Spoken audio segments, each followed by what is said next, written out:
माँ मरते हुए वसीयत कर गई कि अपने भाई से शादी कर लो। मैं ना मानी कि भाई से कौन पागल शादी करता है। लेकिन उस रात पांव तले से जमीन निकल गई जब माँ रात तक सपने में आकर कहने लगी, शाम के 6 बज रहे थे, मैं घर में दाखिल हुई। मेरे चेहरे पर मुस्कुराहट थी। मैं जब भी यूनिवर्सिटी से घर आती माँ मुझे गर्मा गर्म चाय बनाकर देती। पर आज यह देखकर हैरत हुई थी कि घर में माँ कहीं भी नजर नहीं आ रही थी। अचानक मुझे सर से चीख की आवाजें आई। मैं भागती हुई छत पर गई। मौसम तूफान वाला हो रहा था। छत पर भी अंधेरा सा छाया हुआ था। तभी मेरी नजर माँ पर पड़ी, जो कि बेहोश जमीन पर गिरी हुई थी और साथ में मेरा भाई खड़ा था, जिसकी आंखों में गुस्सा साफ नजर आ रहा था। मैंने देखा भाई बहुत गुस्से में था। उसने मुझे देखा और बोला, अपनी माँ को संभालो। मुझे तो इस औरत को माँ कहते हुए भी शर्म आ रही है। मैं हैरान हो गई कि ऐसा क्या हो गया है। मुझे बहुत टेंशन हुआ, आंखों से आंसू आने लगे। तब मैंने माँ का सर उठाया तो यह देखते हुए कि उनके सर से खून आ रहा है, मैंने मोहल्ले वालों को इकट्ठा किया, उनको सारी सूरतें हाल से आगे किया। वो लोग आए। माँ को सभी अच्छी तरह से जानते पहचानते थे, क्योंकि पापा की मृत्यु 5 साल पहले हुई थी और इस वजह से लोग माँ को विधवा समझकर भी बहुत इज्जत और मान देते थे। आज जब माँ यूं ही बेहोश हुई तो मोहल्ले के सब लोग परेशान हो गए। उन्होंने माँ के लिए एम्बुलेंस मंगवाई और फिर एम्बुलेंस में बैठकर अपनी माँ को अस्पताल ले गई। रास्ते में माँ की आंखों खुली। वह बात करना चाह रही थी, पर उनसे बात हो नहीं रही थी और 10 मिनट बाद अस्पताल आ गया। अस्पताल के बेड पर लेटे माँ ने मुझे मरते दम तक एक ही बात कही थी, बेटी अपने भाई समीर से शादी कर लेना। मैं यह बात सुनकर तंग रह गई। मुझे तो ऐसा ही लगा कि शायद मेरी माँ ने यह बात होश में ना रहते हुए कही है, क्योंकि मरते हुए इंसान की बात का भरोसा नहीं किया जा सकता। वो अक्सर ऐसे वक्त होश में नहीं होते। पर मैं यह नहीं जानती थी कि माँ ने ऐसा क्यों कहा है, और यह भी नहीं मालूम था कि माँ तो एक वसीयत भी लिख रही हैं, जिसमें मेरी समीर की शादी का कहा है। समीर और मैं एक ही घर में पलकर बड़े हुए थे। मैं तो जब भी देखा वह मुझसे बहुत प्यार से पेश आता और कहता, तुम मेरी प्यारी बहन हो। माँ पापा ने हमेशा हमें बहुत प्यार दिया था, बल्कि पापा तो समीर को सर आंखों पर बिठाकर रखते थे। इस बात की वजह से समीर बहुत ज़्यादा लाडला भी हो गया था। पर आज जो हुआ, क्यों हुआ? माँ को समीर ने क्यों गिराया? और ऐसी बात क्या हुई कि माँ मुझे समीर से शादी का कह रही हैं? मेरा बावजूद काँप रहा था। मैं समझ नहीं पा रही थी कि जो हुआ आखिर उसके पीछे क्या है। क्या उसके पीछे कोई कहानी है जो मुझको मालूम नहीं?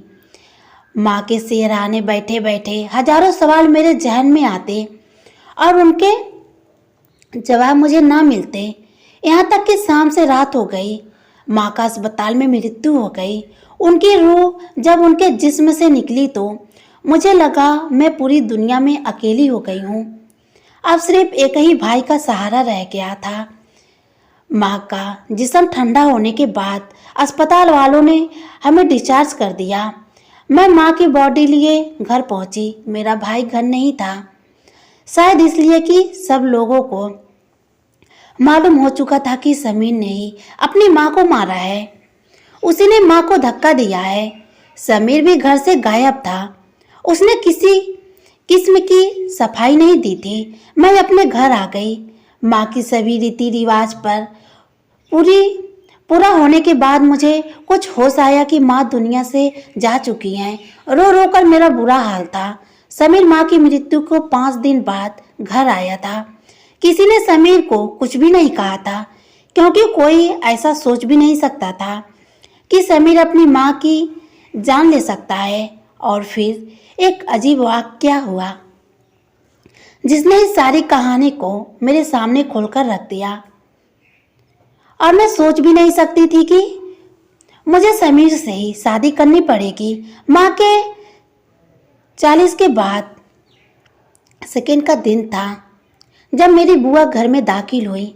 मेरी तरफ देखकर बोली, बेटी तुम अपनी माँ के बगैर अब अपनी जिंदगी में कैसे गुजारोगी? मैंने कहा, बुआ इसमें जिंदगी गुजारने वाली कौन सी बात है?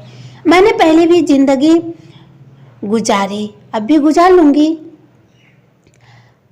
आप साफ साफ बताइए, आप क्या कहना चाहती हैं? बुआ मुस्कुराकर बोली, देखो बेटी, जब माँ दुनिया से चली जाए, बाप भी ना रहे तो फिर बच्चों की शादी हो जानी चाहिए। मैंने कहा, बुआ आप कैसी बातें कर रही हैं? माँ को मरे हुए दिन ही कितने हुए हैं कि मैं अपनी शादी की बात छेड़ दूं? बुआ बोली, शादी की बात तुम नहीं करोगी पर हम तो करेंगे। समीर से तुम्हारी शादी करवाना है। मैं कानों को हाथ लगाकर बोली, बुआ ये आप कैसी बातें कर रही हैं? समीर मेरा भाई है और आप तो कहती थी कि समीर के लिए बहुत खूबसूरत लड़की ढूंढेंगी।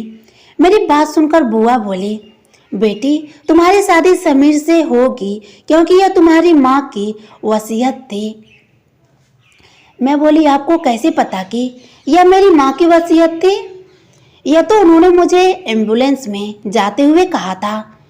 बुआ इस बात पर बोली, देखा तुम्हारी माँ ने भी ऐसा ही कहा था, फिर तुम इस बात से इनकार कैसे कर सकती हो?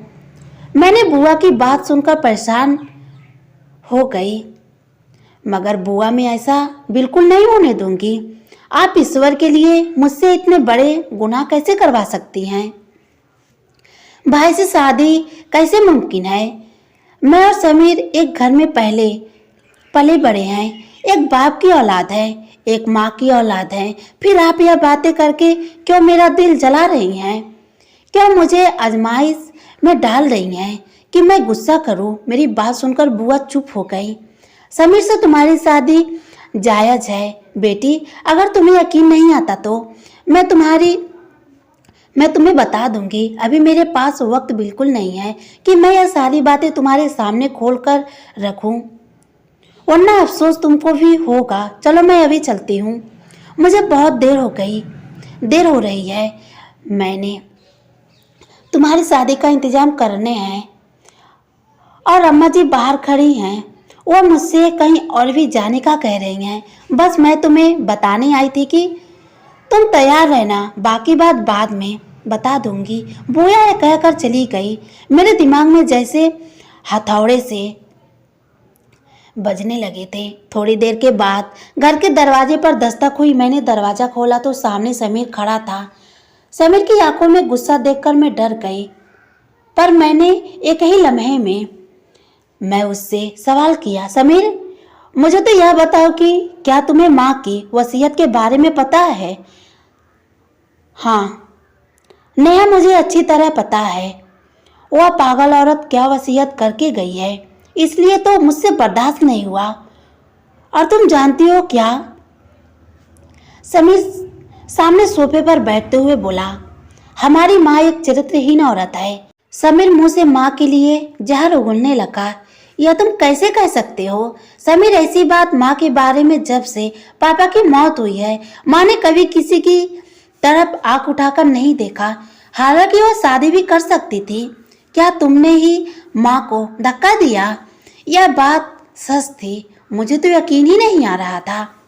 मुझे उस वक्त लगा था कि यह कोई इत्तेफाक हुआ है। भला तुम माँ की जान कैसे ले सकते हो?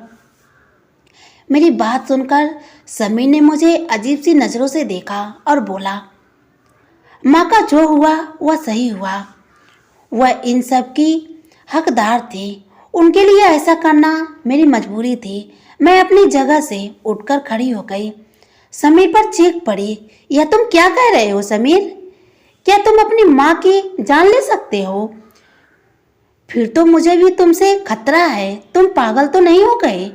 मेरी बात सुनकर समीर अपनी आंखें झुकाकर बोला, ऐसी बात नहीं है ना, ऐसी बात नहीं है ना ही मैं पागल हूँ, ना मैं दीवाना हूँ, बल्कि एक हफ्ते से देख रहा हूँ कि मेरी माँ रोज तैयार होकर छत पर जाती थी। मैं सोचता था कि माँ छत पर क्यों जाती है। मैं जब भी उनको देखा वह छत पर कुछ बात कर रही होती थी। मैं समझ नहीं पाता था कि आखिर माँ किससे बातें कर रही हैं। एक दिन रात के वक्त था। याद है जब मैंने तुम्हें कहा था कि मुझे इम्तिहान की तैयारी करनी है तो मैं रात को देर तक जागूंगा, तो तुम मेरे लिए चाय बना दो। हाँ मुझे याद है, मैंने अपने दिमाग पर जोर डालते हुए कहा। उसी रात मैं ऊपर छत पर गया था। मुझे गर्मी लग रही थी, घुटन महसूस हो रही थी। और उस रात जानती हो क्या हुआ? क्या हुआ? मैं परेशानी से पूछी। जब मैं सीढ़ियाँ चढ़ता ऊपर गया तो माँ किसी से बात कर रही थी, पर आज वह मोबाइल पर नहीं बल्कि किसी से आमने सामने बात कर रही थी। यह देखकर मेरे तो तन बदन में आग लग गई थी। मैंने फौरन से जाकर माँ को दबोच लिया। माँ आप यहाँ खड़ी क्या कर रही हैं? आपके साथ कोई है क्या? मेरी बात सुनकर माँ ने मुझे थप्पड़ दे मारा और बोली, तुम इन बातों में दखल मत दो। मैंने जितना कहा है उतना ही करो। तुम क्यों मेरे पीछे पड़े रहते हो? बेटा मेरी अपनी जिंदगी है। माँ के हाथ का थप्पड़ खाकर मुझे बहुत बुरा लगा और गुस्सा भी आया। मैंने सोचा कि शायद मुझे ऐसा नहीं करना चाहिए था, पर अगले दिन मैं सोचने लगा कि अगर माँ ऐसी ही हरकतें करती रही तो हम बदनाम हो जाएंगे। शाम का वक्त था जब माँ दोबारा से ऊपर छत पर चली गई। मैं अपने कमरे में बैठा तुम्हारा इंतजार कर रहा था कि हम सब लोग कुछ मजे का खाना पकाकर खाएंगे। जानती हो ना तुम कि हमारे घर में ऐसा ही होता है। समीर मुझसे बातें करते जा रहा था। यानी अब बताओ कि क्या बात है? तुमने माँ को धक्का क्यों दिया था? मेरी बात पर समीर रोते हुए बोला, मैंने वह धक्का जानबूझकर नहीं दिया था। और जब माँ छत पर गई मैं उनके पीछे गया। माँ किसी आदमी से अजीब सी बात कर रही थी कि अब तो मैं तुमसे शादी कर सकती हूँ, कोई रुकावट भी नहीं है। मुझे ज़बाने में बहुत कुछ सिखा दिया है। मुझे ज़बाने ने बहुत कुछ सिखा दिया है और वैसे भी तुम्हारा होना बहुत ज़रूरी है। मैं माँ की बातें सुनकर ऊपर गया। माँ ने जब मुझे देखा पीछे मुड़कर मुझे घूरने लगी और बोली, नीचे चले जाओ, क्यों हर वक्त मेरा पीछा करते रहते हो? माँ आप किसी से शादी की बात कर रही थी, मुझे दिखाइए फोन। वो कौन है? वह कौन कमीना है जिससे आप शादी करके हमारे बाप की इज्जत को नीलाम करना चाहती हैं? मेरी बात पर माँ ने मोबाइल मुझसे छीनना चाहा। उसी छीन छपाटे में माँ को धक्का लगा और वह नीचे जा गिरी। मेरा ऐसा करने का कोई इरादा नहीं था, पर माँ के साथ जो हुआ वह इसी वाक्य के नतीजे में हुआ, तो शायद ये ईश्वर का बदला था। माँ की तरफ मैंने कहा, समीर ईश्वर इतनी मामूली बात का बदला नहीं लेते। मुझे पिछले पूछ तो लेना चाहिए था कि वह कौन है। तुम माँ से फोन क्यों छीन रहे थे? और देखो ईश्वर ने माँ का कैसा पर्दा रखा। वो फोन भी माँ के साथ ही टूट गया। तुम भी उसमें से कुछ मालूम नहीं कर सके। समीर मेरी बात सुनकर पछताने लगा। बोला, तुम तो ठीक कहती हो। मुझे अभी तक नहीं मालूम हुआ कि माँ किससे बात कर रही थी और मैं इसी कसमसक में हूँ। तुम्हें भी कुछ पता चले तो मुझे जरूर बताना। फिर मैंने समीर से कहा कि माँ ने एक वसीयत की है जो कि बहुत अजीब है। समीर बोला कि मैं भी यह वसीयत देखी है, लेकिन तुम फिक्र ना करो। जाहिर है ऐसी जहिलाना बातें कोई पागल इंसान ही कर सकता है। क्या पता माँ दिमागी मरीज हो, और क्या पता वह खुद से ही बातें करती रही हो। यह कहकर समीर रोने लगा। बोला कि मैंने अपनी माँ का कत्ल कर दिया। मैंने समीर से कहा, तुम फिक्र नहीं करो, तुमने जो भी किया उसका वक्त गुजर चुका है। माँ इस दुनिया से चली गई। जो किस्मत में लिखा था वो हो गया। अब हम गम मनाकर क्या करेंगे? तुम अच्छी सी लड़की देखकर उससे शादी कर लो, फिर हमारे घर में रौनक आ जाएगी। हम माँ के गम को भूलना शुरू कर दिए। मैं समीर से यह बातें कर ही रही थी कि मेरी बुआ दोबारा घर में दाखिल हुई और बोली, अरे तुम लोग ऐसे ही बैठे हो? उधर खानदान में तुम्हारी शादी की तैयारी चल रही है। मैं चौंक कर खड़ी हो गई।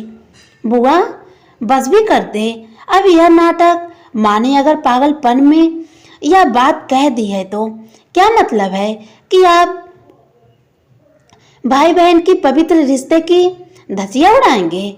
ऐसे हो ही नहीं सकता। तो आप तैयारी क्यों कर रही हैं? मेरी बुआ बोली। तुम दोनों चलो, मैं तुम लोगों को मौलवी के पास लेकर चलती हूँ, जो तुम्हें बताएगा कि तुम्हारा रिश्ता जायज है और तुम दोनों शादी कर सकते हो।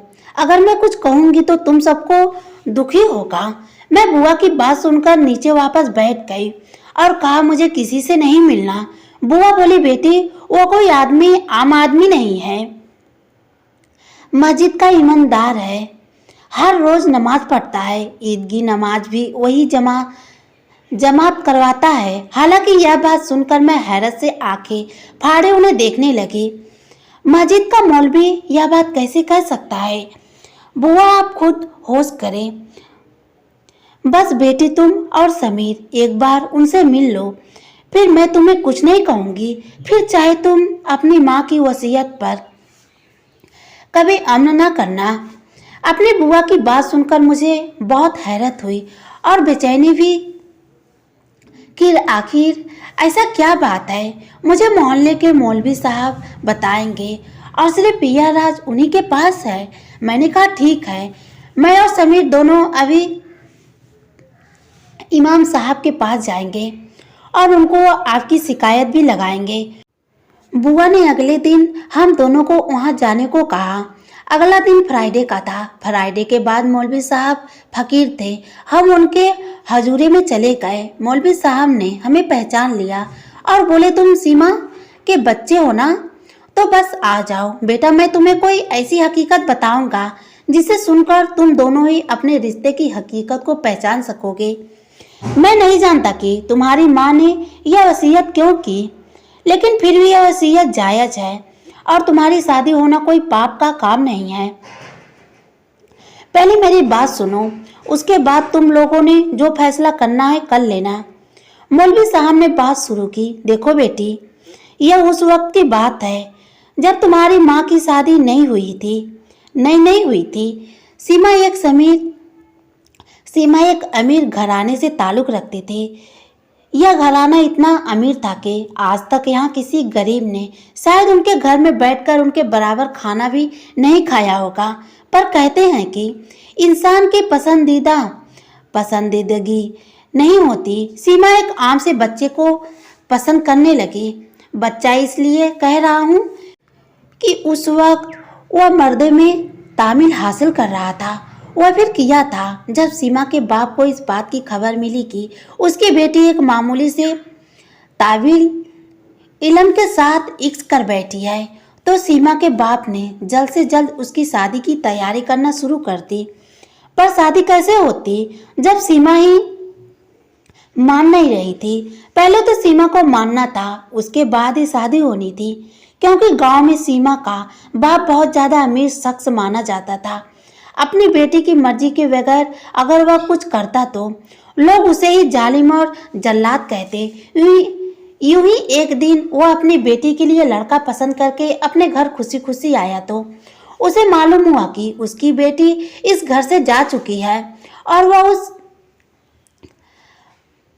मदरसे के लड़के रेहान के साथ घर से भागी है, जिससे वह मोहब्बत करती थी। और फिर उसी से इश्क ने उसकी इज्जत पर दाग लगा दिया। सीमा के बाप ने जब यह बात सुनी तो वह गुस्से से लाल पीला हो गया। बोला कि मेरी औलाद की इतनी हिम्मत कि वह मुझे ही धोखा दे। अब तो मैं सीमा को ऐसा सबक सिखाऊंगा कि वह जिंदगी भर याद रखेगी। बस फिर क्या था बेटा, सीमा के बाप ने हैवानियत की हद कर दी। वह 1 साल तक अपनी बेटी का पीछा करता रहा, यहाँ तक कि उसको अपनी बेटी एक दूर दराज के गांव में एक आम से घर में एक आदमी की बीवी की तौर पर मिली और वह आदमी वही रेहान था। तुम्हारे बाप ने हैवानियत की हद करते हुए रेहान को एक दिन अपने दोस्त के साथ भेजकर नहर में गिरवा दिया और वह किस्सा हमेशा के लिए तमाम हो गया। पर उसकी बेटी प्रेग्नेंट थी। उसने एक खूबसूरत बेटे को जन्म दिया। वो अपनी बेटी सीमा को अपने घर ले आया और चूंकि वह लड़का सीमा का खून था, इसलिए वह उसे छोड़ भी नहीं सकते थे और उसको जान से मार भी नहीं सकते थे। बस फिर क्या होना था। सीमा 1 साल बाद अपने घर आई। उसके गोद में एक बेटा भी था। सीमा बहुत परेशान थी क्योंकि उसका पति इस दुनिया से जा चुका था। सीमा का बाप इसके सामने अभी भी एक जालिम इंसान था। सीमा का बाप अपनी बेटी की दूसरी शादी करवाना चाहता था, पर पहले वाली एंगेजमेंट टूट चुकी थी। अब कोई कुंवारा लड़का, अच्छा खानदान, अमीर घराने का लड़का एक ऐसी लड़की से शादी क्यों करता जो पहले घर से भाग गई हो और उसका एक बच्चा भी था। बस फिर सीमा के बाप ने अपने खानदान के एक बीमार लाचार शख्स से अपनी बेटी की शादी कर दी, जिसके पहले ही एक बेटी थी और उसकी बीवी उसी के जुल्म व सितम की वजह से बच्चे की डिलीवरी के दौरान ही मर गई थी, क्योंकि उसने अपनी बीवी को ना ही कुछ खिलाया पिलाया और ना ही उसका ख्याल रखा था। सीमा के बाप को यह बात मालूम होते हुए भी उसने अपनी बेटी की शादी कर दी। बेटी, तुम्हारी माँ ने तुम्हारे लिए शायद यह वसीयत इसलिए भी की हो कि तुम दोनों को अपनी हकीकत का पता चल जाए कि तुम उसकी सगी औलाद नहीं हो और उसका बेटा उसे चरित्रहीन कहता रहा, वही उसकी सगी औलाद थी। पति तो काफी सालों से बीमार था, सो वह चल बसा, लेकिन सीमा को यह बात बताते बताते बहुत देर हो गई। शायद वह अपने पहले पति की बात अपने बेटे को नहीं बताना चाहती थी। फिर सालों बाद मालूम हुआ कि सीमा का पहला पति जिंदा है, वह मरा नहीं था। उसको सीमा के बाप ने नहर में फेंकवा कर मुर्दा तो समझ लिया था, पर वह किसी दूसरे तरफ निकल गया था। पीछे उसकी बीवी के साथ क्या हुआ यह उस बेचारे को खुद भी मालूम नहीं हो सका। अब तुम्हारी माँ यानी सीमा और उसका पहला पति दोबारा एक होना चाहते थे, पर बेचारे अपने बरसों की बिछड़ी मोहब्बत पाने से पहले ही सीमा इस दुनिया से चली गई और जाते जाते इतनी लंबी कहानी तुम्हें सुनाने की बजाय तुमको एक वसीयत कर गई कि तुम दोनों भाई बहन आपस में शादी कर लेना। शायद वह थोड़ा वक्त भी यही कह पाती, पर जो कह गई इसका मकसद यही है कि तुम अपनी माँ को माफ कर दो और अपनी जिंदगी जैसे चाहो गुजारो। मैं मौलवी साहब की बात सुनकर हैरान रह गई। समीर मेरा सगा भाई नहीं बल्कि सौतेला भाई भी नहीं था। समीर तो एक अलग बाप और एक अलग माँ की औलाद था। मेरी माँ भी अलग थी, मेरा बाप भी अलग था। हमारे माँ बाप सिर्फ आपस में मियाँ बीवी थे। वो हमारे हकीम माँ बाप नहीं थे, बल्कि समीर की माँ ना ही मेरी माँ थी, ना उसके पापा मेरे कुछ लगते थे। यह मालूम ही हम दोनों में झिझक पैदा हो गई, मगर अब भी हम दोनों एक दूसरे से शादी नहीं करना चाहते थे, क्योंकि हम दोनों अब भी एक दूसरे को बहन भाई समझते थे। धन्यवाद दोस्तों।